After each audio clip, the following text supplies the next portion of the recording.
everybody! What's up? So, Carissa and I are starting this new little series thingy that we're going to call Social Etiquette. And we're just going to take situations where you spend around people and talk about the things about those that annoy us the most. And what is the proper way to handle situations like that. And today, we're going to talk about riding on the bus. Or just taking public transportation in general. Because Chris and I are with college students who don't have cars, so we take the bus a lot. And we live in a city where the bus system is wonderful. That's true. Gets you pretty much anywhere you want to go in Bellingham. Yeah. Which is a blessing. Yeah. But sometimes people are annoying. So one thing that you definitely shouldn't do on a bus is talk on your phone. People don't need to be hearing half of a conversation, let alone what's going on in your life. They really don't. Because some people like to just vent when they're on the phone. Oh yeah. And I don't need to hear all those little dirty details about your life. I don't need to know. Don't need to know. Really don't. So yeah, talking on the phone, nah. Nope. Good way to remedy that. If you're on the phone when you're at the bus stop, just say, hey, I'm getting on the bus. Let me give you a call back in like 10 minutes. Easy peasy. Done. Boom. Killed it. Another thing that super duper annoys me, drives me crazy, when you get on to a crowded bus and, you know, looking around, scoping for seats, and you see 2 seats, but there's a person sitting in the one by the window, and then in the one in the aisle is their backpack, and they don't move it. Ugh, drives me so crazy. Like, if you're on a crowded bus, no one wants to be standing. Obviously, I'll stand if there's no seats. But if there's a seat, your backpack does not need its own seat. Your backpack is not that cool. I'm sorry. I don't care what it looks like. I don't care how much you spend on it. Your backpack is not that cool. Just the polite thing to do is just gently set it in your lap, this thing right here, and then open up a seat for a fellow bus rider. Yeah, you're not going to be riding the bus that long. And if you are, you're probably on a Greyhound bus where they've got like overhead. Which is a whole different story. Yeah, completely different. But on a public bus, your backpack don't need its own seat. No, don't. Go over yourself. Yeah. Another thing, and I love talking to people. I don't mind when you say like, hey, how's your day? How's it going? Blah, blah, blah. Doesn't drive me crazy. But when someone starts to tell me their life story on the bus, I just like get a little annoyed, which sounds really, I feel really terrible for saying this, but like, I don't really know like how to react in that situation. Like, I usually just do the like, yeah, oh, it's so interesting. You know that thing that you do in conversation sometimes? I usually just do that thing, but I don't really know like, how do you react to these people telling you everything about their lives? I don't know. And just like, usually when I'm on the bus, it's like after a long day at work or after a long day at school, and I'm just like ready to be done with life. And I don't want to listen to your problems necessarily. As rude as that sounds, I'm sorry.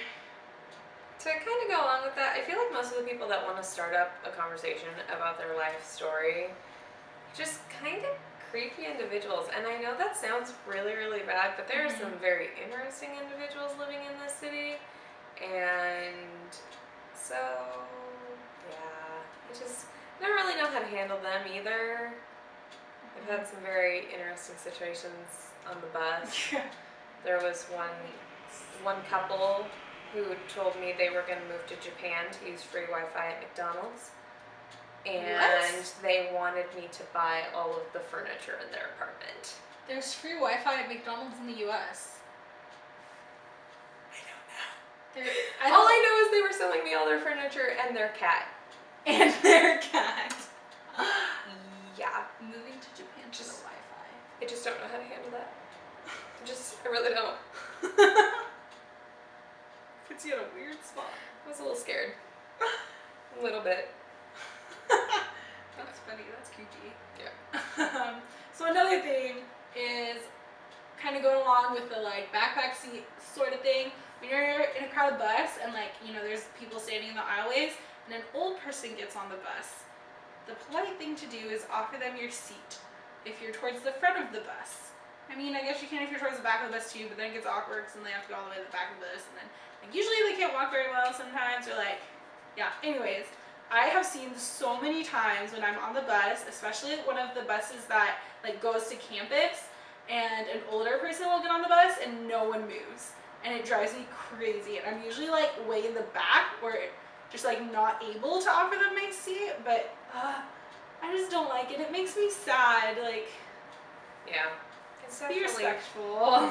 And those seats are meant for them. Like, there's little signs on the bus that says, please leave these seats for old Elderly people. and disabled. So, if they get on the bus, just give up your seat. Please. You're physically capable of standing for a little Please. while, and you're For probably the not old going that people. far. Do it for the old people. So kind of on that note, also thank your bus drivers. Yeah. They definitely. drive you everywhere, and they get a lot of crap. Oh yes. And I know there have definitely been days where like my bus pass decides it doesn't want to work all the time. And there's a few bus drivers in particular who like are starting to recognize that, and they get a little angry at me for having a bus pass that doesn't really want to work. And so I get a little bit frustrated, but like I still thank them anyway, because they are making it so I don't have to walk everywhere. It's true. And even though I technically live on campus, it's still a good half an hour to 45 minutes to walk to my classes, which is a long time, especially when you start early in the morning. Meh. So definitely thank your bus drivers, because they are Cool. They're cool people. Get to know your bus drivers if you can. That's another thing. If you can get to know them by name, it just makes their day. And, you know, just, yeah. Especially if you're in college, because usually, well, I mean, I guess not if you go to college in a big city, but usually the bus drivers who are driving your campus buses are the same people. Like, the bus I take to campus every day is driven by the same guy every day. I actually don't know his name, though. I should find that out. But, so I see him 3 days a week every morning when I get on the bus to come to campus for class. Same guy. Yeah. So just treat your bus drivers with respect, because they deserve it. They cool. They're cool. Yay, bus drivers. So, yeah. If you guys can think of anything else you should do or not do while you're riding a bus, leave us a comment below. And please like this video and subscribe to our channel for new videos every Friday. Every single Friday. And now Yeah. I'm going to go get on a bus to go home. Bye.